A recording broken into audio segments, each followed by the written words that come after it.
हरे कृष्णा। ये शुरू करते हैं। ओम अज्ञानतिमिरान्धस्य ज्ञानाञ्जनशलाकया चक्षुरुन्मिलितं येन तस्मै श्रीगुरुवे नमः। श्रीचैतन्यमनोभीष्टं स्थापितं येन भूतले स्वयं रूप कदा मह्यं ददाति स्वपदान्तिकम्। वन्देऽहं श्रीगुरो श्रीयुतपदकमलं श्रीगुरून् वैष्णवांश्च श्रीरूपं साग्रजातं सहगणरघुनाथान्वितं तं सजीवं साद्वैतं सावधूतं परिजनः सहितं श्रीकृष्णचैतन्यदेवं श्रीराधा कृष्णपादान् सगणललिता श्रीविशाखान्वितांश्च। हे कृष्ण करुणा सिन्धो दीनबन्धो जगत्पते गोपेश गोपिका कान्त राधा कान्त नमोऽस्तुते। तप्त काञ्चन गौराङ्गी राधे वृन्दावनेश्वरी वृषभानुसुते देवी प्रणमामि हरिप्रिये। वाञ्छाकल्पतरुभ्यश्च कृपा सिन्धुभ्य एव च पतितानां पावनेभ्यो वैष्णवेभ्यो नमो नमः। जय श्री कृष्ण चैतन्य प्रभो नित्यानंद श्री अद्वैत गदाधर श्रीवास आदि गौर भक्त वृंद। हरे कृष्ण कृष्ण कृष्ण हरे हरे, हरे राम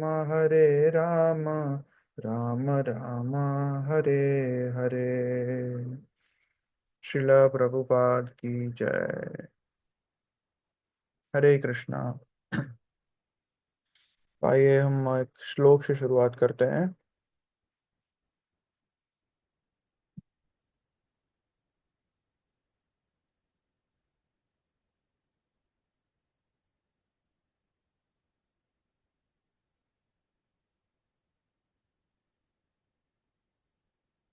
ओके। आ, कौन पढ़ना चाहेगा श्लोक, भाषांतर और तात्पर्य? बताइए।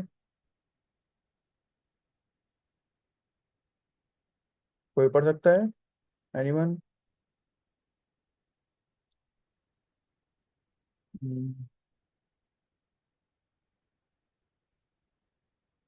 ओके, चलिए मैं ही पढ़ लेता हूँ। यस। ओके। सभार्यः सप्रजः कामान् कामान् बुभुजेऽन्यविरोधतः सङ्गीयमानसत्कीर्तिः शस्त्रिभिः सुरगायकैः प्रत्युषेष्वनुबन्धेन रदा शृण्वन् हरेः कथाः। भाषांतर। स्वयंभुव मनु अपनी पत्नी तथा प्रजा सहित जीवन का आनंद उठाते रहे और उन्होंने धर्म के विरुद्ध अवांछित नियमों से विचलित हुए बिना अपनी इच्छाओं की पूर्ति की। गंधर्वगण अपनी भार्याओं सहित सम्राट की कीर्ति का गान करते और सम्राट प्रतिदिन उषा काल में अत्यंत प्रेम भाव से पूर्ण पुरुषोत्तम भगवान की लीलाओं का श्रवण करते थे।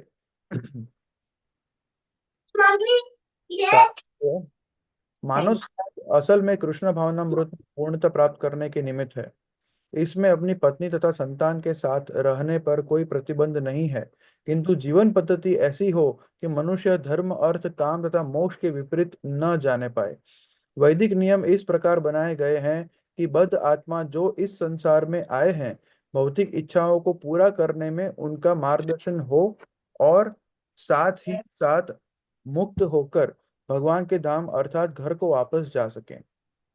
ऐसा ज्ञात होता है कि स्वयं मनु इन नियमों का पालन करते हुए जीवन का आनंद उठा रहे थे। यहाँ यह उल्लेख है कि नित्य प्रातः काल गायक वृंद वाद्य संगीत के साथ भगवान के यश का गान करते थे और सम्राट सपरिवार परमेश्वर की लीलाओं का श्रवण करते थे। भारत के कुछ मंदिरों तथा राज परिवारों में आज भी यह प्रथा प्रचलित है, जहाँ वृत्तिक गवैये शहनाई बजाते हैं और घर के लोग प्रमुदित वातावरण में नींद से उठते हैं। सोते समय भी गवैये शहनाई के साथ भगवान की लीलाओं का गान करते हैं और घर के लोग भगवान का स्मरण करते हुए सोते हैं। ऐसे गायन कार्यक्रम के अतिरिक्त प्रत्येक घर में संध्या समय भागवत उपदेश की व्यवस्था रहती है। परिवार के सभी सदस्य बैठते हैं, हरे कृष्ण कीर्तन करते हैं, श्रीमद् भागवत तथा भगवत गीता के उपदेश सुनते हैं और सोने के पूर्व संगति का आनंद उठाते हैं। ऐसे संकीर्तन से उत्पन्न वातावरण उनके मस्तिष्कों में बना रहता है और सोते हुए भी वे ऐसे ही संगति एवं भगवान की लीलाओं के स्वप्न देखते हैं। इस प्रकार से कृष्ण भावनामृत में सिद्धि प्राप्त की जा सकती है। यह प्रथा अत्यंत प्राचीन है, जैसा कि भागवत के इस श्लोक से ज्ञात होता है। लाखों वर्ष पूर्व स्वयंभू मनु ने गृहस्थ जीवन में शांति एवं कृष्ण भावनामृत के वातावरण में रहने के लिए इस सुअवसर का लाभ उठाया था। जहां तक मंदिरों का प्रश्न है, प्रत्येक राजमहल में या धनी व्यक्ति के घर में निश्चित रूप से एक सुंदर मंदिर बना रहता है, जहां परिवार के सभी लोग प्रातःकाल जाकर मंगला रात्रि का उत्सव रखते हैं। यह उत्सव प्रथम प्रातःकालीन पूजा होती है। आरती का उत्सव में देवताओं के समक्ष आरती की जाती है, शंख बजाए जाते हैं और पुष्प अर्पित करके पंखा झला जाता है। ऐसा माना जाता है कि भगवान भोर होते जगकर कुछ नाश्ता करते हैं और भक्तों को दर्शन देते हैं। तब भक्तगण अपने अपने घर चले जाते हैं अथवा मंदिर में ही भगवान के गुणों का गायन करते हैं। अब भी भारतीय मंदिरों में तथा महलों में प्रातः काल का उत्सव संपन्न होता है। मंदिर सामान्य लोगों के एकत्र होने के स्थान होते हैं। महलों के भीतर बने मंदिर राज परिवारों के लिए होते हैं, किंतु इनमें से कई मंदिरों में जनता को भी जाने दिया जाता है। जयपुर नरेश के महल के भीतर मंदिर बना है, किंतु उसमें जनता को जाने दिया जाता है और वहां सदैव कम से कम 500 भक्त एकत्र मिलेंगे। मंगला रात्रि का उत्सव के पश्चात वे विविध वाद्य यंत्रों के द्वारा भगवान का यशोगान करते हैं और इस प्रकार जीवन का आनंद लूटते हैं। भगवत गीता में भी राज परिवार द्वारा मंदिर पूजा का वर्णन हुआ है, जिसमें यह कहा गया है कि जो इस जीवन में भक्ति योग में असफल होते हैं, उन्हें अगले जन्म में किसी धनी परिवार में या राज परिवार में अथवा विद्वान ब्राह्मणों या भक्तों के परिवार में जन्म लेने का अवसर प्रदान किया जाता है। यदि उसे इन परिवारों में जन्म ग्रहण करने का सुयोग प्राप्त होता है, तो उसे बिना किसी कठिनाई के कृष्ण भावनामृत का वातावरण प्राप्त कर सकता है। कृष्ण भावना भावित वातावरण में उत्पन्न बालक निश्चित रूप से कृष्ण भक्त बनता है। जिस सिद्धि को वह पिछले जन्म में नहीं प्राप्त कर सका था, उसे इस जीवन में अवसर दिया जाता है और निश्चित उसे सिद्धि मिल सकती है। शिला प्रभुपाद की जय। Yes. तो ये श्रीमद् भागवतम के तीसरे स्कंद का 22वां चैप्टर और 33 नंबर श्लोक था, जिसमें स्वयंभू मनु अपनी पत्नी के साथ और उनके जो 3 बेटियां और 2 बेटे के साथ पूरी फैमिली के साथ वो लोग कैसे रहते थे। प्रातः काल वो सुबह उठकर भगवान की आराधना करते थे, आरती करते थे और पूरे दिन और रात को सोने के समय पे भी वो किस तरह भगवान की लीलाओं के गुणगान करने में व्यस्त होते थे, जैसे कि वो गृहस्थ होते हुए भी भगवान के नाम में, भगवान के गान में कंटिन्यूअसली वो ऑक्यूपाइड रह सके। कोई कहता है कि जब कोई व्यक्ति शादी करता है, तो हमने सुना है ना कि शादी का लड्डू जो खाए वो पछता है, जो ना खाए वो पछता है। पर ऐसा कुछ होता नहीं है।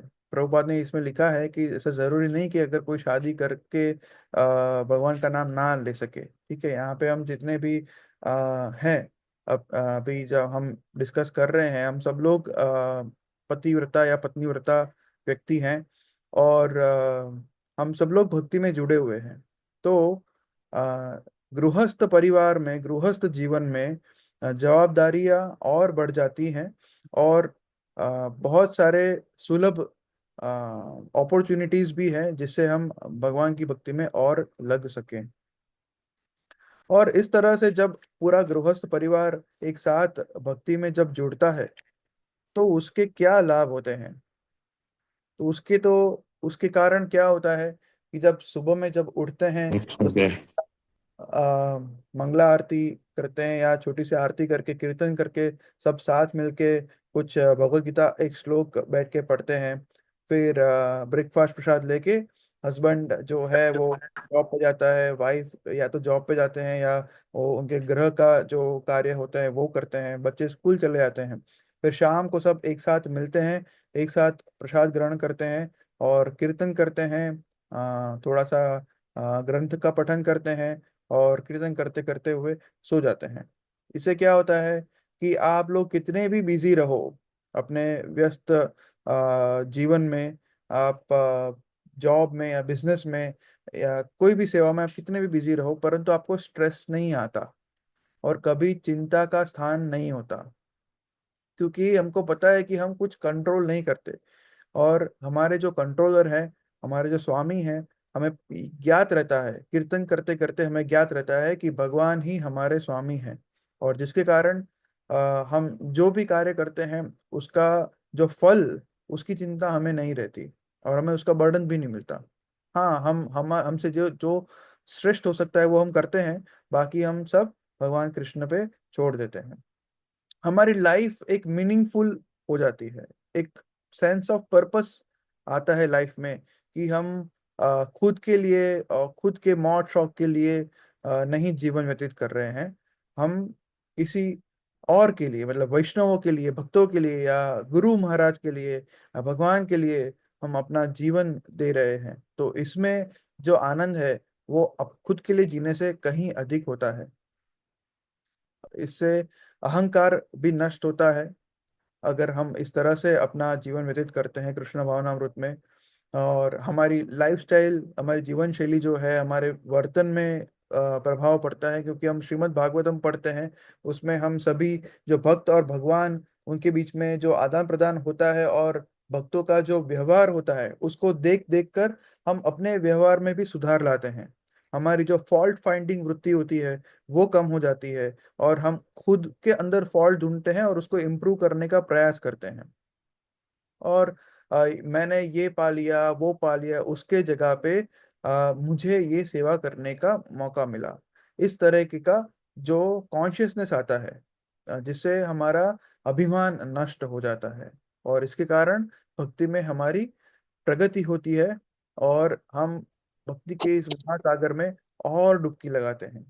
और जैसे भगवान कहते हैं अर्जुन को, निमित्त मात्र भव सव्य, मतलब हे अर्जुन, तुम इस कार्य में निमित्त बनो।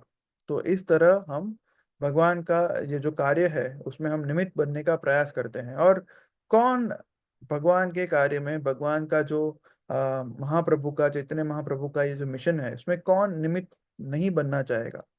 पहले हम समझ सकते हैं कि निमित्त बनना, इंस्ट्रूमेंट बनना, वो क्या होता है। जस्ट लाइक हम कोई जॉब में इंट्रो देते हैं हमारा, और उसमें हम प्लेसमेंट के लिए ट्राई करते हैं कि हमें इसमें जॉब चाहिए, या कोई बिजनेस हमें शुरू करना है, जो भी हमें करना है। तो उसमें हम एक इंस्ट्रूमेंट बनते हैं, हमारे कोई बॉस होते हैं, उसके हम इंस्ट्रूमेंट बनते हैं, ठीक है। तो कोई आपको पर्टिकुलर जॉब चाहिए, जैसे कि गूगल में, या तो फिर मल्टीनेशनल कोई कंपनी है, माइक्रोसॉफ्ट है या एप्पल है, उसमें आपको कुछ जॉब चाहिए, तो हमारे पास कुछ टैलेंट होना चाहिए। अब विदाउट टैलेंट हम कहीं पे भी, कोई भी जगह पे जॉब नहीं ले सकते, सही है। तो इसीलिए हम कौन सी जॉब ढूंढने जा रहे हैं इस्कॉन के थ्रू। हम सबसे बड़ी कंपनी, भगवान कृष्ण की जो कंपनी है, उसमें हम जॉब ढूंढने जा रहे हैं, ठीक है। और कौन ऐसा जॉब नहीं चाहेगा। क्या आप लोग रेडी हैं भगवान के इंस्ट्रूमेंट बनने के लिए, भगवान की सेवा में? Are you ready? या सो तो हम आज वही टॉपिक डिस्कस करने वाले हैं कि ऐसे कौन से 5 पहलू हैं जिससे हम भगवान कृष्ण, जो पूर्ण पुरुषोत्तम है, पूर्ण परमेश्वर है, आ, सभी लोगों के स्वामी हैं, आ, और सभी यज्ञों के भोक्ता हैं, जो हमारे पास भी है, हमें अभी सुन भी रहे हैं, और अपने धाम में भी है।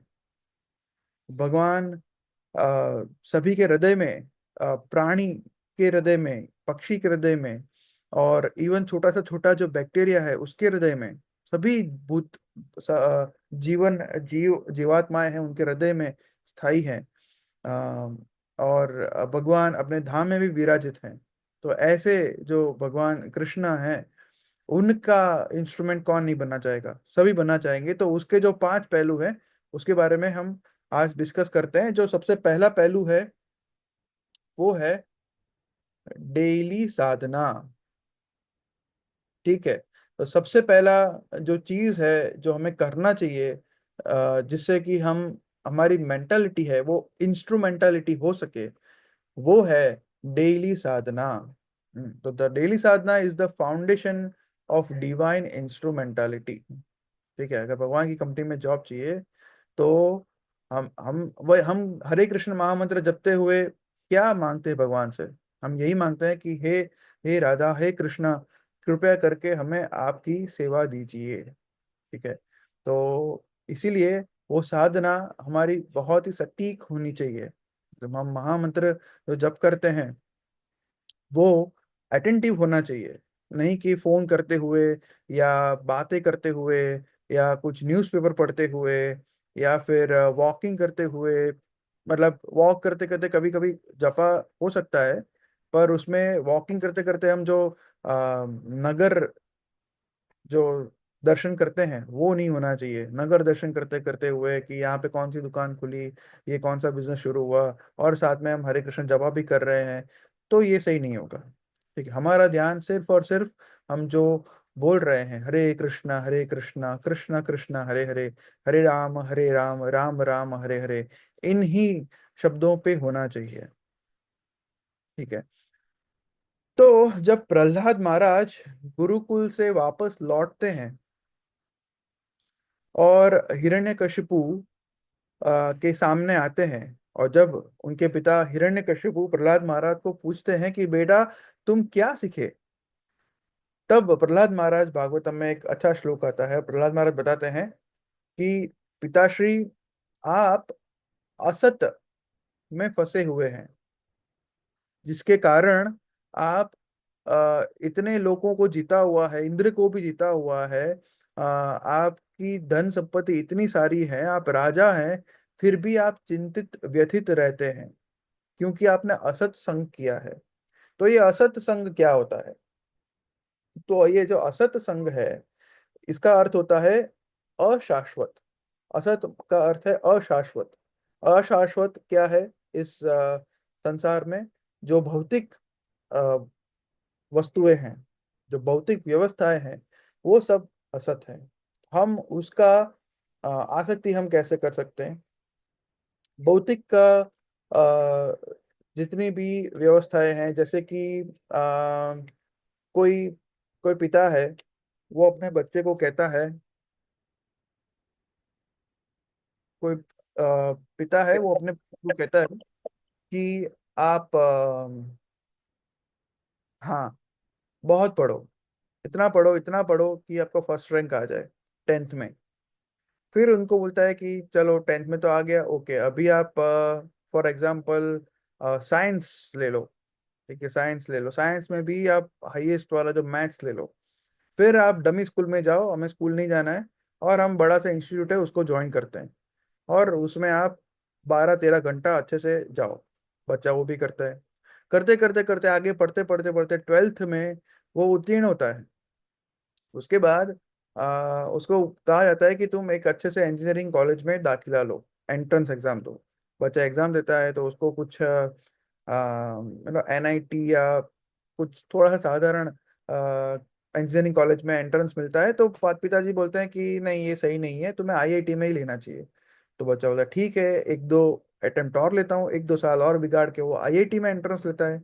आईआईटी का 4 साल का कोर्स उसका खत्म करके बोलते हैं कि आईआईटी और आईआईएम का कॉम्बिनेशन बहुत ही अच्छा है, एक काम करो आईआईएम भी कर दो मैनेजमेंट का। तो आईआईएम का कोर्स करके अभी कैट का एग्जाम देता है, और 2-3 साल बाद में वो में एंट्रेंस लेके फिर उसमें भी खत्म करके वो बाहर आता है फाइनली। तब जाके पिताश्री बोलते हैं बहुत अच्छे, अब जाके जाओ और यूएस की कोई अमेरिकन कोई भी कंपनी है एमएनसी, उसमें जाके दाखिला लो और जॉब करो। तो बच्चा उसमें भी जाके बेचारा गूगल माइक्रोसॉफ्ट में ट्राई करता है और उसको मिल भी जाता है, और 4 साल 5 साल और जॉब करता है अच्छे से। जॉब करके अभी तुम जॉब छोड़ दो और तुम अभी इंडिया वापस आके एक नया स्टार्टअप शुरू करो, उसमें मैं भी प्रिंसिपल डालूंगा, तुम भी प्रिंसिपल डालो, एक नया बिजनेस शुरू करो। बिजनेस शुरू करता है। बिजनेस शुरू करता है कि बिजनेस आगे बढ़ने लगता है। फिर बोलते हैं कि अभी एक ब्रांच से कुछ नहीं होगा पूरे इंडिया में, और उसको मल्टीनेशनल कंपनी बना लो। बच्चा वो भी करते रहता है, उसके बच्चे होते हैं, उसके परिवार होते हैं सब। वो बेचारा 16-18 घंटा काम करता रहता है। घर में धन की कोई कमी नहीं होती है, परंतु चिंता रहती है कि भाई अब क्या होगा, इनकम टैक्स का लफड़ा। फिर आपके बहुत सारे राइवल्स होते हैं, जो बाकी की कंपनीज है उनके साथ कॉम्पिटिशन होती है। यही के यही चिंता चिंता चिंता बढ़ती जाती है। बच्चा यहाँ तक पहुंचता है तो इसको पिताश्री यहाँ पे बुलाते हैं, बच्चा यहाँ तक पहुंचता है तो पिताश्री बोलते हैं अभी ये। तो एक के ऊपर एक, एक के ऊपर एक, एक के ऊपर एक्सटेंशन, उसका जो भौतिक इच्छाएं हैं वो बढ़ती ही जाती है। And that it's no never ending. जैसे कि एक हमको स्टोरी पता है ना, एक गधा होता है जिसके यहाँ पे माथे पे अगर कोई एक गाजर लटका दे, तो वो गधा जो है वो गाजर को देखते देखते आगे बढ़ते जाता है। जैसे जितना गधा आगे बढ़ता है उतना ही गाजर आगे बढ़ता है, पर वो गधे को गाजर तो कभी भी नहीं मिल पाता। इसी तरह इस गाजर की तरह सुख शांति और ब्लिस कभी भी भौतिक चीजों से नहीं मिल पाती, अगर हम भौतिक चीजों के पास पीछे हैंकरिंग करते हैं तो। और कभी भी संतोष प्राप्त नहीं होता। और हमारी जो मेंटालिटी है, प्रोपराइटरशिप, कंट्रोलरशिप, एंजॉयरशिप, वो लगे रहती है, और काम क्रोध लोभ में हम फंसे हुए रहते हैं। तो जब काम क्रोध लोभ से ग्रस्त हमारा जब ये हृदय होता है, तब ऐसे हृदय से क्या आपको लगता है कि हम भगवान के इंस्ट्रूमेंट बन पाएंगे? नहीं ना, है ना। तो इसीलिए पहले ही बताया था कि अगर आपको भगवान की कंपनी में जॉब चाहिए, तो उसके लिए आपको कुछ क्वालिफिकेशंस होने चाहिए। आपके हृदय स्वच्छ होना चाहिए, है ना। हृदय स्वच्छ कैसे होता है? डेली साधना से। ठीक है। तो उसके लिए क्या करते हैं? सत्संग करते हैं। ठीक है, असत्संग नहीं करते हैं, सत्संग करते हैं। तो सत्संग कोई भी कर सकता है, ऐसा कोई भी नहीं है कि कोई ये नहीं कर सकता है। भक्ति की शुरुआत एटलीस्ट कोई भी कर सकता है। तो आपको पता है शास्त्र में बहुत सारे एग्जाम्पल्स हैं कि एक छोटा सा बच्चा ध्रुव, जिसको भगवान का प्रेम प्राप्त हुआ था, प्रहलाद महाराज, है ना। ऐसे कोई कोई क्वालिफिकेशन रिक्वायर्ड नहीं है। प्रहलाद महाराज ने तो नारद मुनि के थ्रू उनके गर्भ में, मतलब उनके माता के गर्भ में उन्होंने नारद मुनि से उपदेश सुना था, और आगे जाके वो भक्त बन गए थे। नारद मुनि खुद एक जो परिचर नौकरी वाली जो माता जी थी उनके बेटे थे, और उन्होंने कुछ मुनियों का उच्छिष्ट खाना खाकर और उनसे उपदेश सुनकर वो आगे जाके कितने बड़े भक्त बन गए। तो सत्संग करने के लिए कोई क्वालिफिकेशन की जरूरत नहीं होती। तो अल्टीमेटली सिर्फ दो वृत्ति होती है, या तो सत्संग करो या तो असत्संग करो। मतलब या भोग वृत्ति रखो या तो सेवा वृत्ति रखो। ठीक है, सिर्फ पूरे शास्त्रों में आप जितना भी देखोगे तो आपको ये दो ही वृत्ति मिलेगी, भोग वृत्ति या सेवा वृत्ति। ठीक है, कंस की कौन सी वृत्ति थी? कंस की थी भोग वृत्ति। रावण की कौन सी थी? भोग वृत्ति। हनुमान जी की कौन सी वृत्ति थी? सेवा वृत्ति, है ना। तो इसी तरह से ये दो ही चीज होती है, भोग वृत्ति या सेवा वृत्ति। ठीक है। तो इसीलिए हमें सेवा वृत्ति बढ़ाने के लिए और हमारे हृदय को स्वच्छ करने के लिए, इन काम क्रोध मोह लोभ जो अनर्था है उसको निकालने के लिए अच्छा सा अटेंटिव चैंटिंग, हरि नाम लेना बहुत ही आवश्यक है।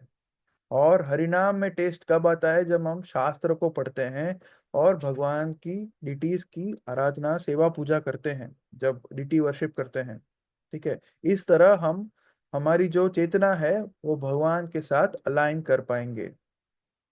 और ये अनर्थ हो जैसे कि अहंकार, उससे दूर रहना बहुत जरूरी है, क्योंकि ऐसा कहा जाता है कि इंस्ट्रूमेंटलिटी बिगिंस व्हेन ईगो रिड्यूसेस।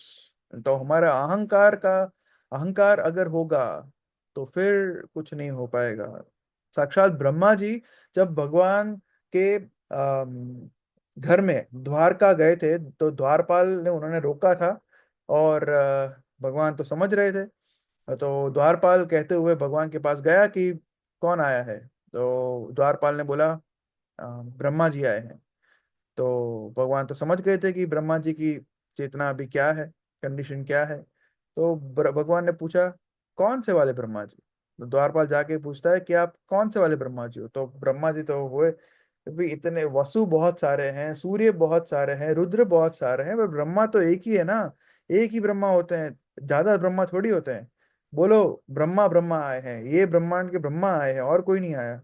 तब जाके वो भगवान के पास जाते हैं और देखते हैं तो भगवान के पास इतने सारे ब्रह्मा, कोई 4 मुख वाला, कोई 10 मुख वाला, कोई हजारों मुख वाले, बहुत सारे अलग अलग ब्रह्मांड से ब्रह्मा जी आए हुए थे। तब जाके ब्रह्मा जी को ज्ञान प्राप्त हुआ। हाँ। तो इस तरह अहंकार जब आता है तब हम अच्छी साधना नहीं कर पाते हैं। तो इसीलिए हम अगर हमें इंस्ट्रूमेंट बनना है तो अहंकार का नष्ट करना होगा और हमारा रिमेम्बरेंस बढ़ाना होगा। रिमेम्बरेंस मतलब भगवान का नाम का स्मरण जितना हो सके इतना ज्यादा करना होगा। वो कैसे कर सकते हैं? अर्ली मॉर्निंग उठिए, अच्छे से चैंटिंग कीजिए, और हो सके तो 16 माला हम अपने जब वर्क पे जाते हैं उससे पहले खत्म कीजिए। फिर सब फैमिलीज एक साथ मिल के भगवत गीता का एक श्लोक पढ़ लीजिए। वो पढ़ के प्रसाद लेके आप अपने वर्क पे जा सकते हैं। जब वर्क खत्म होता है तब वापस आने के बाद प्रसाद लेके आप साथ में सब बैठिए, भागवतम या भगवत गीता साथ में बैठकर पढ़िए, और पढ़ के कीर्तन सुनिए, कीर्तन गाइए, बच्चों को कीर्तन गाने का मौका दीजिए। घर में मृदंग या करताल रखिए और भगवान का नाम, मृदंग सीखिए, करताल सीखिए, हारमोनियम सीखिए, और भगवान का नाम गाइए। और ऐसे ही गाते गाते बच्चों को भागवतम की, भगवत गीता की स्टोरीज सुनाते सुनाते उनको सुलाइए।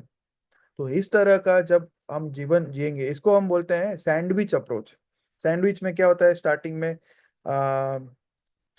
विद ब्रेड, फिर बीच में जो स्टफिंग होता है, और नीचे एक ब्रेड। तो our day should start with spirituality. बीच का जो है वो हम भौतिक जो अपना कार्य कर रहे हैं अपने मेंटेनेंस के लिए, वो हम कर सकते हैं। और हमारा जो एंडिंग होता है, दिन का जब अंत होता है, वो भी स्पिरिचुअलिटी से ढका होना चाहिए। तो इस तरह से हम ऊपर और नीचे स्पिरिचुअलिटी ढके रहेंगे तो हम सुरक्षित रहेंगे। हमारा भगवान का नाम में स्मरण और रुचि बना रहेगा, और इसी तरह से हम अच्छी साधना में लगे रहेंगे। और इस तरह से जैसे हम अच्छी साधना कर पाएंगे तो हम भगवान के एक अच्छे निमित्त पात्र बन सकते हैं। ठीक है।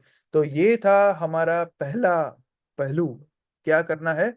अच्छी साधना करनी है, डेली कंसिस्टेंट साधना करनी है, डेली आरती करनी है भगवान की, डेली तुलसी माता को जल चढ़ाना है। ऐसा नहीं कि हमने 1-2 दिन किया, फिर 1-2 महीना हम भूल गए, फिर वापस शुरू किया, नहीं। भगवान ने भगवत गीता में कितनी बार ये वर्ड को दोहराया है? कौन सा है? नित्य युक्ता, नित्य युक्ता, डेली, बहुत सततम, इतने सारे बार नित्य और सततम, नित्य सततम भगवान ने बताया है। इसका अर्थ यही होता है कि भक्त को अपनी भक्ति में हमेशा कंसिस्टेंट रहना चाहिए। तो डेली हमें ये करना चाहिए। तो डेली अगर हम जब भक्तिमय सेवा में लगते हैं तब हमारी साधना थोड़ा हमें प्योरीफाई करती है। ठीक है। तो ये हमारे शुद्धिकरण के लिए बहुत ही इंपॉर्टेंट है। और जब हम शुद्ध होते हैं तब जाके ही हम भगवान के इंस्ट्रूमेंट बनने के लिए वैलिड हो सकेंगे। ठीक है। अगले के ऊपर जाते हैं।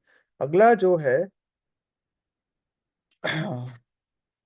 वो है earn honestly, live simply and give generously. What is the meaning of that? Means earn honestly, earn honestly means कि हमें अटैचमेंट नहीं रखना है अर्निंग से। ठीक है, मैं अर्न करते ही रहूं और करूं और अर्न करूं, बस पैसे कमाते ही रहूं, कमाते रहूं, पुश्तों की पुश्ते खाए। हमने लास्ट लेक्चर में भी सुना था इस ग्रेस प्रेमला प्रभु के थ्रू कि 7वीं 10वीं पीढ़ी तक चलता ही रहे, चलता ही रहे, मैं इतना कमाते ही रहूं। पर हमें पता नहीं कि वो हमारी जो पीढ़ियां आने वाली है वो सपूत होंगी या कपूत होंगी, हमें पता नहीं हम किसके लिए कमा रहे हैं। ठीक है, तो इतना ज्यादा अर्निंग ओवर एंडेवर करने का कोई मीनिंग नहीं है। ऑब्वियसली वन मस्ट अर्न, हमें धन अर्जन करना चाहिए, इतना धन अर्जन करना चाहिए कि कभी भी हमें कहा जाए कि चलो हम मायापुर चलते हैं, तो तुरंत हम टिकट निकाल सके, भले ही वो वैकेशन हो या दिवाली का टाइम हो या कुछ भी हो। तो yes, we must earn without attachment, right, and we must live simply also, right. सादा जीवन, उच्च विचार, ये बहुत ही इंपॉर्टेंट है। जब हम सादा जीवन जिएंगे तब हमारे खर्चे भी कम हो जाएंगे, और जब खर्चे कम होंगे तो काफी सारे धन बच जाएगा और हम उसको भगवान की सेवा में लगा पाएंगे, हम अच्छे से दान कर पाएंगे। ठीक है, देखिए भगवान को तो कोई धन की जरूरत है? क्या आपको लगता है कि भगवान को धन की जरूरत है हमारे धन की? क्यों? भगवान तो लक्ष्मीपति है। भगवान लक्ष्मी सहस्त्र शत संभ्रम से विमानम गोविंद मादि पुरुषम तमहम भजामि। भगवान लक्ष्मियों के स्वामी हैं, हजारों लक्ष्मियां उनके चरण में रहती हैं, तो उनको कैसे, उनको क्या इनकी जरूरत है? ठीक है, जिस फॉर एग्जांपल आप देख लें कि समझ लीजिए कि आप में से क्या किसी की कपड़ों की दुकान है, या शॉल की दुकान, ऐसा कुछ क्या है? हम में से कोई है ऐसा, शॉल का शॉप हो किसी पे? एनीवन? नहीं है ना? या ओके, चलो हम सोच लेते हैं शायद कि ये लोकेश प्रभु है ना, और सागर संगानी प्रभु, उनके एक शॉल का शॉप है, और उनके शॉप का बहुत बड़ा नाम है और इतना अच्छा नाम है, और अहमदाबाद का जो सबसे बड़ा मॉल है उसके अंदर उनकी शॉप है। ठीक है, और शॉप में बहुत बड़े बड़े व्यक्ति लोग आते हैं शॉल खरीदने के लिए, उनका उनका क्वालिटी भी बहुत अच्छा है। तो ऐसे ही देश के जो प्रेसिडेंट है वो आते हैं उनकी शॉप पर, और आ, वो कुछ शॉल सिलेक्ट करते हैं और फिर वो जाते हैं बिलिंग काउंटर पे। तो क्या सागर प्रभु जो बिलिंग काउंटर पे बैठे हुए हैं वो कोट करेंगे कि मैडम या सर, ये जो शॉल है वो 5,999 रुपीज की है, इंक्लूडिंग टैक्सेस? क्या वो ऐसा बोलेंगे? नहीं ना, वो बोलेंगे कि madam, this is humble gift, हमारी तरफ से आपको ये सप्रेम भेंट है, कृपया करके आप इसको स्वीकार कीजिए। राइट? ठीक है, तो हम पैसा नहीं लेंगे ऑब्वियसली। सागर प्रभु, आप पैसा तो नहीं लेंगे? एम आई राइट? यस प्रभु, नहीं नहीं नहीं लूंगा। हाँ, तो इससे क्या फर्क पड़ेगा सागर प्रभु? नहीं लेंगे तो आपको तो घाटा हो गया ना, 5,999 रुपए का। हरे कृष्णा सागर नहीं प्रभु। प्रभु, नहीं नहीं, घाटा नहीं घाटा नहीं हुआ। हुआ? क्यों? नहीं, क्योंकि आ, क्योंकि आप और लोकेश प्रभु उनका ऑटोग्राफ लेंगे, मुझे पता है। फिर आप उनके साथ फोटो लेंगे, फिर आप सोशल मीडिया में डालेंगे कि खुद president came to so and so shawls shop and she bought it from here. तो जिसको देख के आपके 5,999 ग्राहक और बढ़ जाएंगे। तो आप ये 5,999 रुपये में, और आप वो नहीं करेंगे तो आपने क्या किया कि जो देश के सर्वोच्च नागरिक हैं उनको आपने भेंट दिया। इससे फायदा उनका हुआ कि आपका हुआ सागर प्रभु?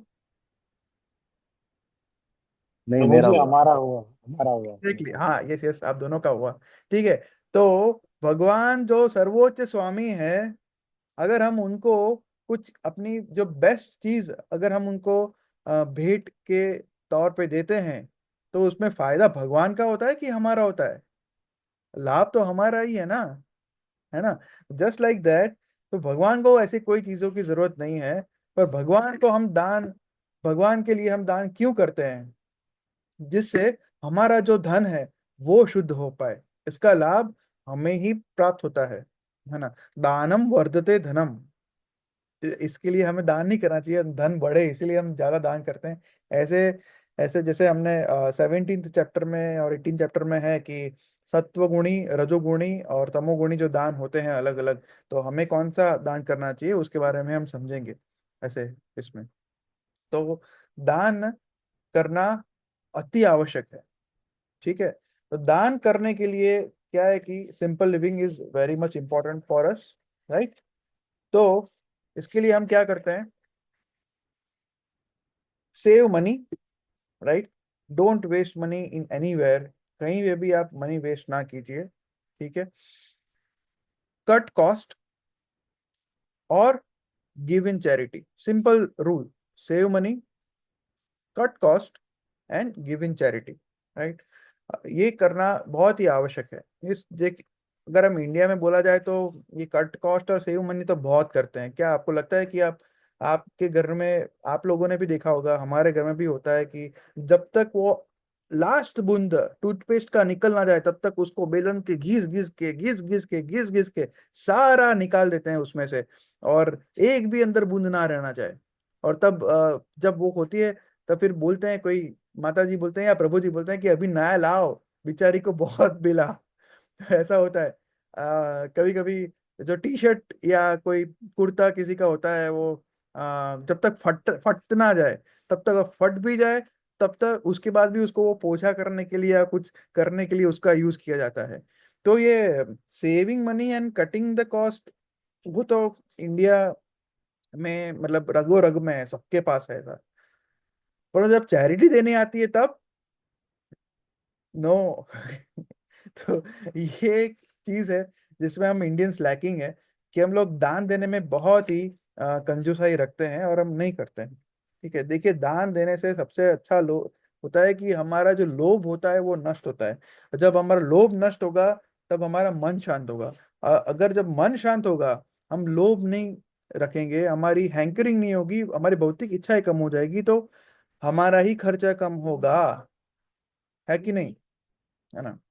इसीलिए चित्त शुद्ध रखना, लोभ कम करना हो, तो हमें अच्छे से जनरसली दान करना जरूरी है। दान कब कर पाएंगे? जब हमारे पास सेविंग होगा। सेविंग कब होगा? जब हम ऑनेस्टली अच्छे से अर्निंग करेंगे और सिंपल लाइफ स्टाइल व्यतीत करेंगे। हाँ, कभी कभी होता है ना, कोई कार के पीछे इतना पैसा खर्च करता है कि एक बार कार में कुछ एक थोड़ा सा स्क्रैच गिर गया तो पूरा पार्ट चेंज करवा दो, पूरा वो इसमें इंश्योरेंस में लेके जाओ या कुछ भी करके कार को इतना सजाते हैं लोग कि वो अपने बॉडी पे भी इतना ध्यान नहीं देते, डॉक्टर के पास भी नहीं आते, पर कार को एकदम चकाचक रखते हैं। जरा भी उसमें ये नहीं होना चाहिए, उसमें फलाना कोटिंग ढिमका कोटिंग कोटिंग का रिनोवेट करते रहते हैं। उसमें जो एयर होती है वो भी एयर भी एकदम high quality nitrogen air, 90% nitrogen air वाली एयर, या everybody does so.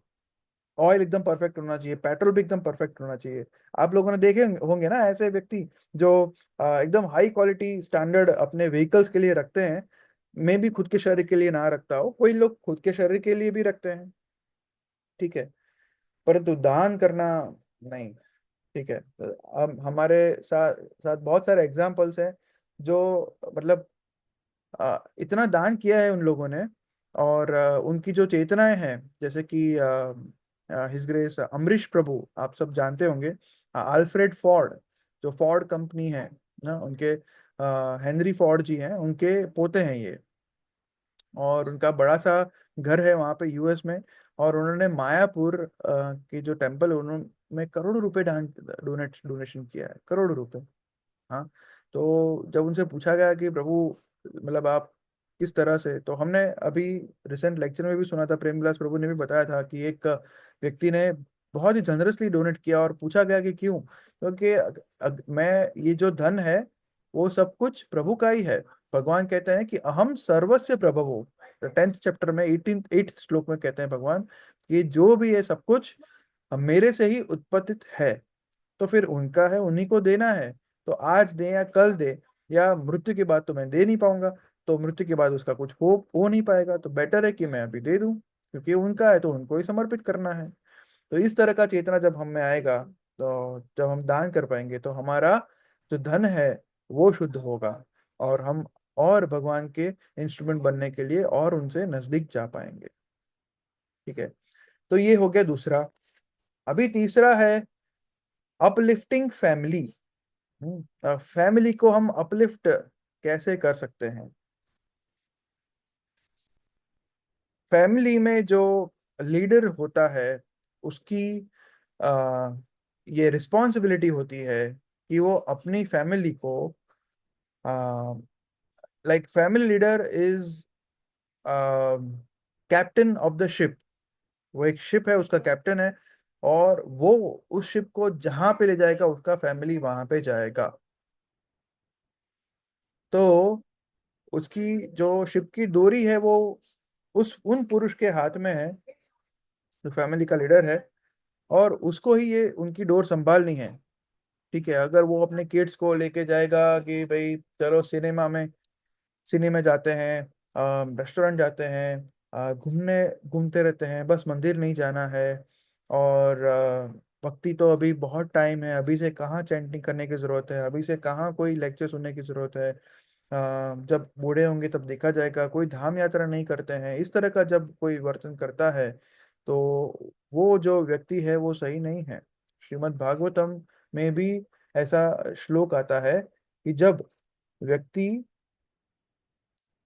One who cannot deliver dependents from the death, जब कोई व्यक्ति अपने जो डिपेंडेंट्स हैं उनको मुक्त नहीं करा पाता जन्म मृत्यु के चक्र में, तो उसको कोई हक नहीं है कि वो पिता या माता बन सके या गुरु भी बन सके। ठीक है, तो जो लीडर होता है फैमिली का, he is the spiritual master, like husband is the spiritual master for the wife, है ना। तो वो गुरु होता है और उसको अपनी फैमिली को कृष्ण कॉन्शियस वे में उसको आगे लेके जाना है। जब फैमिली लाइफ एक कृष्ण सेंटर लाइफ बन जाती है, जैसे कि कीर्तन करना, भगवत गीता सुनना, पढ़ना, मंदिर जाना, सेवा करना, प्रसाद ग्रहण करना, तब वो एक सही सटीक कह सकते हैं कि ये एक सही लीडर है अपने फैमिली का, और वो पूरा प्रयास कर रहा है कि वो ये जन्म मृत्यु के चक्र में अपनी फैमिली को निकाल पाए। ठीक है, तो इसके लिए हमने हमें पता ही है, हम क्या, हमने जैसे एग्जांपल सुना कि सुबह में उठना जल्दी और सब साथ में बैठ के हो सके तो चैंटिंग करना, नहीं तो भगवत गीता का श्लोक पढ़ना, प्रसाद ग्रहण करना, मंदिर में अलग अलग सेवाओं में भाग लेना। तो एक फैमिली जब एक साथ होकर ये सब कार्य करती है, तब ये हो पाएगा। ठीक है, तो और उसमें कुछ ज्यादा हार्ड एंड फास्ट वो नहीं होता है, इसमें बहुत छोटी छोटी चीजें करनी होती है जो हम अभी डिस्कस करेंगे। ठीक है, तो uplifting family for spirituality is very much important. Okay, जब अभी फोर्थ जो इसका है वो है serving the Vaishnavas and community. Okay, so मैं अभी बहुत बोल चुका, आप बताइए कि हम कैसे वैष्णवास को सर्व कर सकते हैं और कम्युनिटी को हम कैसे बेस्ट सर्विस प्रोवाइड कर सकते हैं, बताइए। अनम्यूट करके बोल सकते हैं।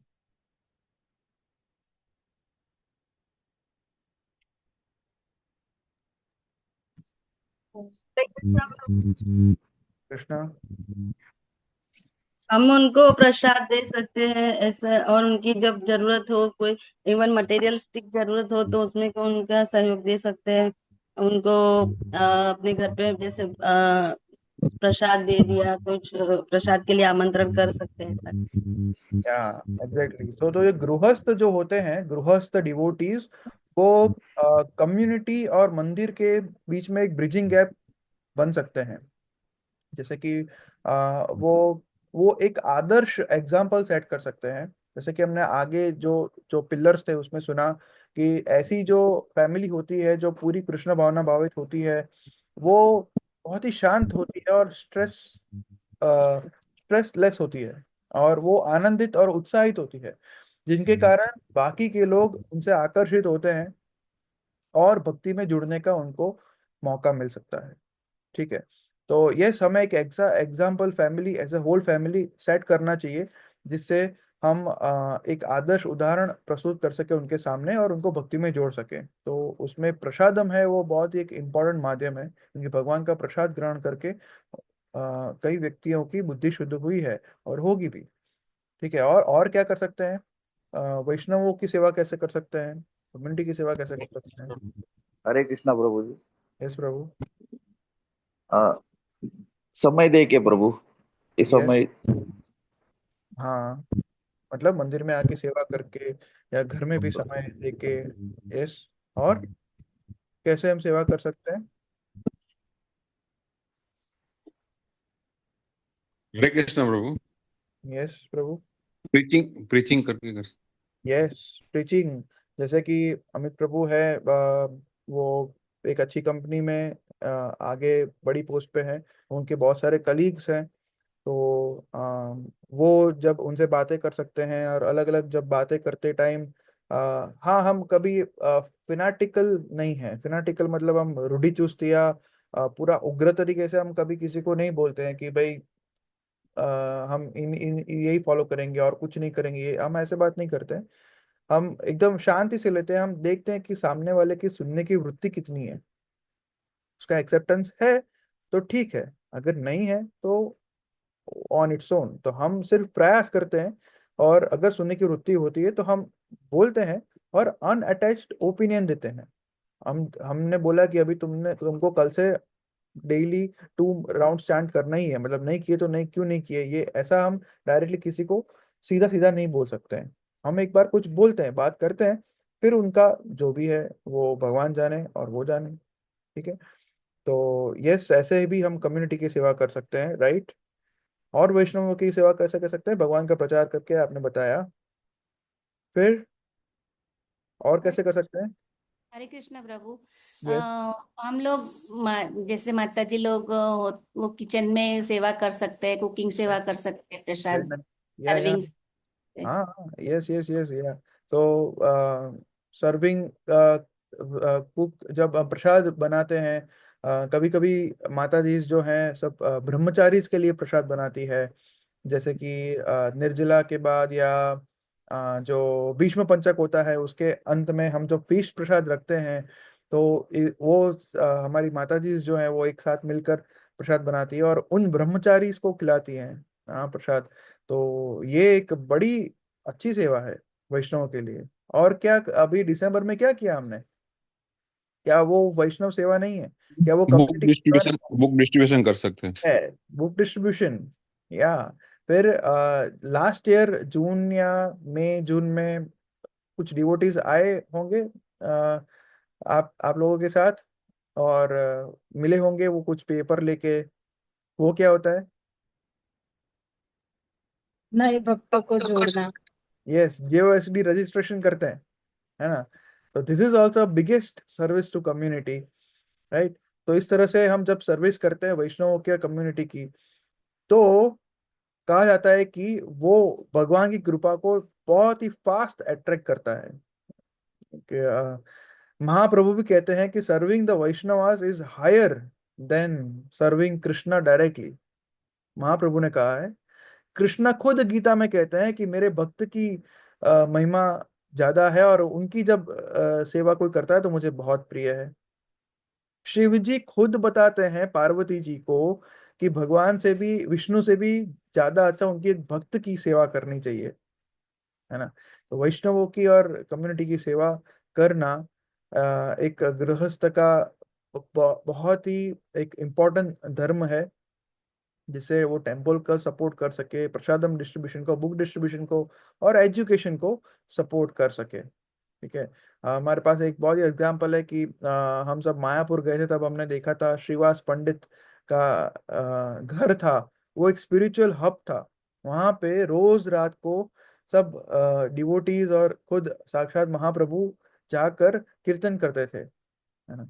तो इस तरह से हमें प्रयास करना चाहिए कि हमारा घर भी एक स्पिरिचुअल हब बने, और जितना हो सके ज्यादा घर में संकीर्तन हो, और जिससे अट्रैक्ट होके हमारे जो अड़ोस पड़ोस में लोग हैं, घर में ही, जरूरी नहीं है कि घर में ही हो। नगर संकीर्तन हम करते हैं कभी कभी, जो वर्ल्ड होली नेम वीक होता है उसमें हम बाहर जाके कीर्तन करते हैं, तो लोगों को एक अच्छा वो कीर्तन सुनाई देता है। हमने बहुत बार देखा होगा कि जो नॉन डिवोटीज होते हैं वो कुछ भी, वो भी हमारे साथ लग जाते हैं। मैंने देखा है कि हम जब जो रामायण के टाइम पे, रामनवमी के टाइम पे जो रथ यात्रा हुई थी, फिर जगन्नाथ रथ यात्रा करते हैं हम, नगर चर्चा करते हैं, तब जब भगवान को लेके जाते हैं, तब कुछ वर्कर्स एक दुकान के ऊपर काम कर रहे थे। वो दुकान पर काम कर रहे थे, और वो काम करते करते कुछ कलर कर रहे थे, और कलर करते करते भगवान के नाम में वो लोग डांस कर रहे थे। तो भगवान का नाम है, मीठा तो लगेगा ही। तो वो कोई भी हो, मतलब कोई भी शूद्र हो या वैश्य हो या कोई भी व्यक्ति हो, तो उसके लिए तो वो अच्छा लगेगा ही। ठीक है। तो इस तरह से हम कम्युनिटी को और वैष्णवों की सेवा करते करते भक्तों को भगवान की सेवा में जोड़ते हुए हम एक अच्छा महाप्रभु की जो मिशन है उसमें हम इंस्ट्रूमेंट बन सकते हैं। राइट। तो आ, एक लास्ट रह गया। राइट।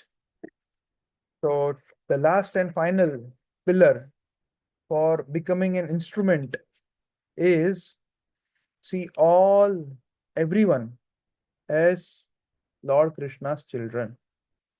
सबको एक समदृष्टि से देखा जाए। महाप्रभु कहते हैं, किबा विप्र किबा न्यासी शूद्र कहने नाय, यही कृष्ण तत्ववेत्ता से ही गुरु है। मतलब वो कोई भी व्यक्ति हो सकता है, वो सन्यासी हो या ब्राह्मण हो या कोई शूद्र भी क्यों ना हो, आप हमें हमारी दृष्टि सबके साथ सेम रखनी है। क्या आप भगवत गीता डिस्ट्रीब्यूट करने जब जा रहे थे, तब आप देख रहे थे कि ये व्यक्ति कोई हाई क्वालिटी की कार वाला है, या कोई रिक्शा वाला है, या कोई स्कूटर वाला है, कोई साइकिल वाला है, या कोई राहदारी है जो चल रहा है रास्ते पे, हम सबको एक साथ एक समान भगवत गीता के बारे में हम बताते थे, और हम प्रयास करते थे कि वो भगवत गीता को ले ले और अपने जीवन में उसका उपयोग करे। तो ऐसा ही है ना। तो हम ऐसा कोई पर्टिकुलर, कोई कास्ट, कोई क्रीड, कोई कलर, या कोई पर्टिकुलर नेटिव, कोई नेशन, प्रभुपाद ने ऐसा देखा था क्या? प्रभुपाद ने तो हिप्पीज को पकड़ा था, और उन हिप्पीज को, जो मतलब वो प्रभुपाद ऐसा करते तो ये कैसे अशुद्ध लोगों हैं, अशुद्ध, दूर रहो दूर रहो, मैं तो एकदम शुद्ध व्यक्ति। प्रभुपाद ने ऐसा किया होता तो प्रभुपाद तो उनके साथ उनके बीच जाके रहे, और उनको अपनी शुद्धता के बल से उनको भी शुद्ध कर दिया। श्री प्रभुपाद की जाए। तो एक स्टोरी आती है इसमें। हम सब जगन्नाथपुरी गए थे, आपने देखा था कि महाप्रभु के हाथ हैं। तो महाप्रभु जब जगन्नाथपुरी में जब दर्शन करने जाते थे, तो जो जो स्तंभ था उसके ऊपर उनके हाथ के चिन्ह है ऐसे। एक बार क्या हुआ, एक बूढ़ी औरत थी, उसको भी दर्शन नहीं हुए थे, भीड़ इतना ज्यादा था कि दर्शन हो नहीं पा रहे थे। तो उन्होंने क्या किया, एक पैर महाप्रभु के ऊपर रखा, और दूसरा पैर गरुड़ जी के ऊपर रखा, और चढ़ के उन्होंने भगवान के दर्शन किए, जगन्नाथ जी के दर्शन किए। तब शीघ्र ही वहां पे जो गोविंद दास जी थे, उन्होंने बोला, तू क्या कर रही हो बूढ़ी औरत? तुम भक्त और भगवान दोनों का अपराध कर रही हो। गरुड़ जी पे भी पैर रख रही हो, भगवान पे भी पैर रख रही हो, साक्षात महाप्रभु पे भी पैर रख रही हो, और ये क्या कर रही हो? तो महाप्रभु ने उसको शांत किया और बोला कि ये जो लेडी है, उसकी जो इतनी लालसा है भगवान के दर्शन करने में, इतनी रुचि है, काश वो मेरे में भी होती, और मैं इतनी लालसा से, इतना लौल्यम से मैं भगवान का दर्शन कर पाता। देखिए महाप्रभु का मूड। और हम क्या करते हैं, हमारे आंख में कभी कभी ऐसे आंसू आ जाते हैं और हमें लगता है कि ये अष्ट सात्विक विकार आ गए हैं। तो ये मूड महाप्रभु से हमें ये सीखना चाहिए। ठीक है। और ऐसा जरूरी नहीं कि कोई व्यक्ति सन्यासी हो या कोई जैसे हमें पता है कि भक्ति के जो स्टेज होते हैं। क्या आप में से कोई बता पाएगा भक्ति के कौन से स्टेज होते हैं शुरुआत से? हाँ प्रभु जी, वही श्रद्धा, हाँ। साधु संग, भजन क्रिया, अनर्थानिवृत्ति, हम्म। हम्म, भाव और प्रेम, और उसके बीच में शायद कुछ एक है रह गया ना। निष्ठा, रुचि, आसक्ति, भाव। हाँ, निष्ठा। यस। हाँ। हाँ। तो इसी स्टेजेस से हम धीरे धीरे जैसे कोई किसी का जेओएसडी में रजिस्ट्रेशन करते हैं, तो क्या होता है कि उनको थोड़ा थोड़ा जो भी श्रद्धा होता है भगवान के नाम में, तो उसकी उनको इच्छा होती है कि हम आए। तो वो जुड़ते हैं हमारे साथ। फिर धीरे धीरे क्या होता है कि वो व्यक्ति एवरी फ्राइडे को आने लगते हैं। तो श्रद्धा के बाद वो साधु संग करते हैं, वो आते हैं और रेगुलरली भक्तों का एसोसिएशन प्राप्त करते हैं। फिर वो धीरे धीरे चैंटिंग शुरू करते हैं, भजन क्रिया में जुड़ते हैं, भक्तिमय सेवा में जुड़ते हैं, अलग अलग सेवाएं करते हैं। इससे उनके क्या होता है, धीरे धीरे अनर्थ, काम, क्रोध, लोभ, मोह, मद, मत्सर की निवृत्ति होती है। वो जब क्लीनिंग प्रोसेस होती है, उसके क्लीनिंग के बाद क्या होता है कि उनको निष्ठा हो जाती है कि हाँ, भगवान कृष्ण ही मेरे आराध्येश्वर प्राणेश्वर भगवान है। फिर धीरे धीरे उनको नाम में रुचि बढ़ती है, और रुचि के बाद भगवान से वो अटैच, नाम से वो अटैच्ड हो जाते हैं, आसक्ति हो जाती है। और आसक्ति के स्टेज के बाद उनको भाव प्रकट होता है। और उस भाव के बाद जो मनुष्य का लक्ष्य है, भगवत प्रेम, उसकी प्राप्ति होती है। तब जाके वो भगवान के धाम जा पाते हैं। क्या ऐसा होता है? नहीं। महाराज, एक लेक्चर में मैंने सुना था कि अगर कोई माता है जो वो घर पे भगवान की डिटी वर्शिप करती है, चैंटिंग करती है, अपने जो स्पिरिचुअल मास्टर है उनकी लेक्चर सुनते रहती है, अपने बच्चे को कुछ ना कुछ भक्ति के बारे में, स्टोरीज के बारे में कुछ ना कुछ बताती रहती है, भगवान को रेगुलरली भोग लगाती है, ग्रहण करती है, और कुछ भक्ति में सेवा कर लेती है। अगर बस वो इतना एक सिंसियर सिंसियरिटी के साथ ये सब अगर वो भक्ति में सर्विस में अगर वो कर लेती है, तब उसका भक्ति भगवत धाम जाना डन है, कंफर्म्ड है। ऐसा जरूरी नहीं कि वो भाव के स्टेज पे आए या प्रेम के स्टेज पे आए। कि जब कोई भजन क्रिया से अनर्थ निवृत्ति से निष्ठा, रुचि से फिर आगे, तो उसको भगवान ही लेके जाते हैं, भगवान ही हेल्प करते हैं। जब भगवान की तरफ कोई एक कदम भी आगे बढ़ाता है, तो भगवान 10 कदम आके उसको भगवत धाम लेके जाते हैं।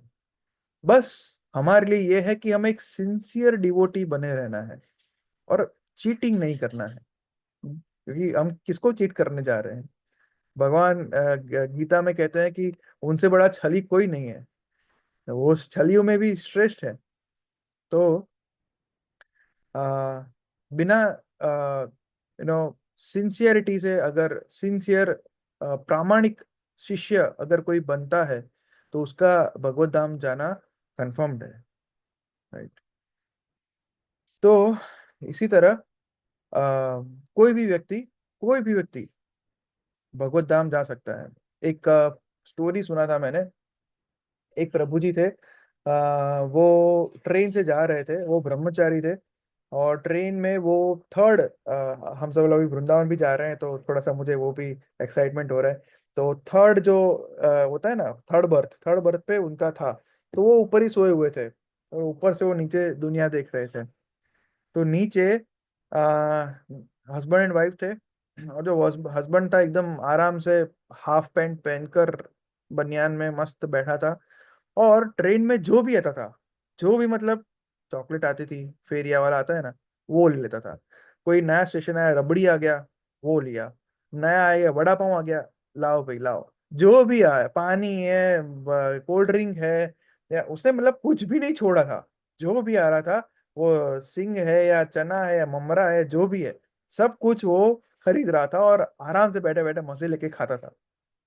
रात के 8 बज गए, वो जो ब्रह्मचारी जी थे नीचे उतरे, और वो सुन रहे थे, वो उसकी पत्नी को बोल रहा था कि अभी घर पे जाके हम क्या खाना बनाएंगे, 8 बज गए हैं, अभी घर पे जाके कुछ खाना तो बनाना पड़ेगा ना। वो ब्रह्मचारी अंदर अंदर सोच रहे थे, अभी इतना सारा तो ठूस लिया, और क्या खाएगा भाई। तो वो बोले नहीं, बट बस ऐसा सुना। और ब्रह्मचारी जी नीचे आए और उन्होंने उनको देखा, ओ वो स्वामी जी आप हो, बाप रे, हमें पता होता कि आप ऊपर होते तो हम आपको नीचे बुलाते, और हम आपसे कुछ सुनते, कुछ आपसे ज्ञान ग्रहण करते, ये वो। फिर 15 मिनट बाकी था, और बताइए आप कुछ भगवत गीता भागवतम के बारे में कुछ बताइए, हमारे बच्चों को कुछ शिक्षा दीजिए, ये दीजिए।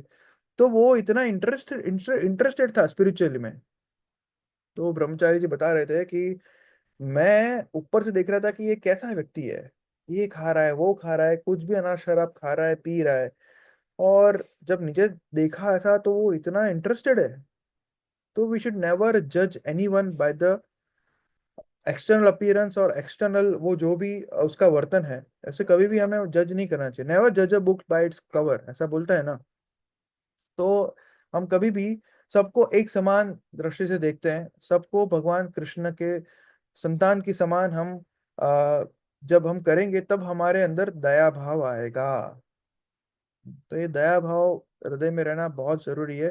वो तभी आएगा कि हम जब लोगों को सफर करते हुए देखेंगे, कि वो लोग कितना सहन कर रहे हैं और ये कितना प्रॉब्लम्स में वो लोग जी रहे हैं। हम देखते हैं कि कितने सारे डिवोर्सेस हो रहे हैं, फैमिली में कितना कंट्रोलर शिप है।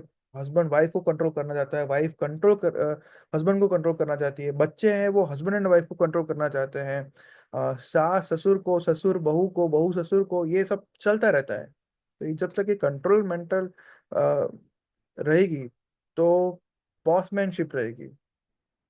तो क्या हम बॉसानु बॉस है, या हम दासानु दास हैं? हम लोग तो दासानु दास है ना। तो इसीलिए कंपेशन और दूसरा अनासक्ति, ये दो चीजें बहुत जरूरी है। जब तक तो हम दया भाव जब आएगा, तो हम सबको हम एक समान दृष्टि से देखेंगे, और कभी भी हम किसी को कंट्रोल नहीं करना चाहेंगे। जब हम किसी को कंट्रोल नहीं करना चाहेंगे, तब हम बहुत खुश रह सकते हैं। जब तक ये कंट्रोल मेंटरशिप रहेगी और अटैचमेंट रहेगा, तब तक ये भाव ही नहीं हमारा आएगा। ठीक है। तो इसलिए डिटैच्ड रहना भी बहुत ही जरूरी है। जस्ट लाइक हम लोग भगवत गीता को किसी को देते हैं, किसी को प्रदर्शित करते हैं कि आप इसको लीजिए, अगर वो नहीं लेता है तो इट्स ओके, हम अटैच नहीं हो जाते हैं कि आप लीजिए लीजिए। आप जर्नी ऑफ सेल्फ डिस्कवरी में भी हम किसी को रजिस्टर, जैसे अब हम अभी करेंगे, तो उसमें भी हम करते हैं कि प्रभु आपको आना ही पड़ेगा, कुछ भी हो जाए, प्रसाद भी देंगे, ये भी देंगे, वो भी देंगे, आप आइए, मतलब आइए। पर it is not like that. ठीक है, तो हम डिटैच रहते हैं, हम पूरा बताते हैं, फिर उनको जैसा करना हो वो उनकी इच्छा। ठीक है। तो इस तरह से ये टोटल 5 हमारे जो है वो समाप्त हुए, 5 पिलर्स। तो 5 पिलर्स कौन से हैं? अ, क्या कोई बता पाएगा?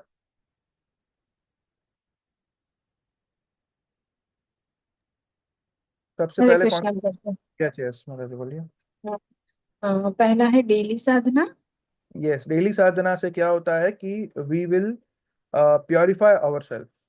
ठीक है, डेली हाँ। साधना से हम खुद को प्योरीफाई करेंगे, और जब हमारा हृदय स्वच्छ होगा, तब जाके हमें जॉब मिल पाएगा भगवान की कंपनी में। यस, दूसरा, earn honestly, live simply and give generously. Give generously. जब हम अपना धन दान करेंगे, तब हमारा धन शुद्ध होगा, हमारे जो रिसोर्सेस हैं वो शुद्ध होंगे। फिर, अपलिफ्टिंग फैमिली और स्पिरिचुअलिटी। या जब हम पूरा फैमिली को हम आध्यात्मिकता में आगे बढ़ाएंगे, तो हमें हमें बस थोड़े सिंपल प्रयास करने हैं। हमें कोई अपने बच्चों को फोर्स नहीं करना पड़ेगा, हम सब साथ में बैठ के भगवत गीता या कुछ स्टोरी या भागवतम का स्टोरी उनको सुना सकते हैं, या साथ में बैठ के कीर्तन कर सकते हैं। बस इतना 20 मिनट का कीर्तन रोज, अगर हम सुबह या शाम को जब भी टाइम मिले इतना हम समय निकाल के अगर हम उनके लिए इतना करेंगे, तो वो जो प्रेम है भगवान के प्रति, या भगवान का माला करने का जो इच्छा है, वो उनको अपने आप इजीली आ जाएगा। उसके लिए हमें कुछ एक्स्ट्रा एफर्ट नहीं करना पड़ेगा। ठीक है। तो इसीलिए हमें कृष्ण भावनामृत वातावरण बनाए रखना है घर में। तो ये कर हम फैमिली को अच्छी तरह से कैसे रेज करेंगे, तो हमारा जो एनवायरनमेंट है फैमिली का वो प्योरीफाई होगा। फिर चौथा क्या था? Serving Vaishnavas and community. या तो इस तरह से हम अपना जो रिलेशनशिप है वो प्योरीफाई कर पाएंगे, अपनी जो कम्युनिटी में जो भी नॉन डिवोटीज हैं उनके साथ अच्छे संबंध बना पाएंगे, एक अच्छा एग्जाम्पल सेट कर पाएंगे। और एग्जाम्पल सेट करते हुए वो लोग देखेंगे कि ये लोग भक्ति में हैं, कितने स्ट्रेस फ्री रह रहे हैं, इतने व्यस्त होते हैं, और अपने बिजनेस में जॉब में भी अच्छा कर रहे हैं, और घर पे भी भगवान का, उनके जो बच्चे हैं वो भी कितना भगवान का अच्छा नाम ले रहे हैं, कभी कभी मंदिर में आते हैं तो ड्रामा वगैरह कर लेते हैं, सब कुछ कितना अच्छा कर रहे हैं, है ना। और हम हमारे पास इतना धन है, ये है, हम इतना घूमते हैं फिरते हैं, रेस्टोरेंट जाते हैं, फिर भी we are not so happy. Why? Then they will contact us, right? so this is how we will purify our relationships, right? And last is, see everyone as Krishna's children. या तो कंपैशन। तो इससे हमारा जो विजन है उसको हम शुद्ध कर पाएंगे। तो इस तरह से ये 5 प्योरिफिकेटरी प्रोसेस है जिससे हम आगे बढ़ेंगे, तो और भगवान के इंस्ट्रूमेंट, भगवान के जो मिशन है उसमें हम कुछ योगदान कर पाएंगे। और हम फाइनली मेडिटेट करेंगे, जप माला में प्रेयरफुल मूड में हम जपा करते भगवान को बोल पाएंगे कि lord, lord Krishna, I am truly yours, just use me in which ever way you want to use, that's it. मुझे आप धन बनाओ या मुझे आप गरीब रखो, आप जो भी करना चाहो आप करो, परंतु मुझे आपकी सेवा दीजिए, दिस इज द वे। तो इस तरह से हम भाव रख के जब हम भगवान की प्रार्थना करते हैं, तब हम सही मायने में उनके लिए हम निमित्त बन पाएंगे। श्रील प्रभुपाद की जय। Anybody, we can take some questions for 5 minutes. 5 minutes.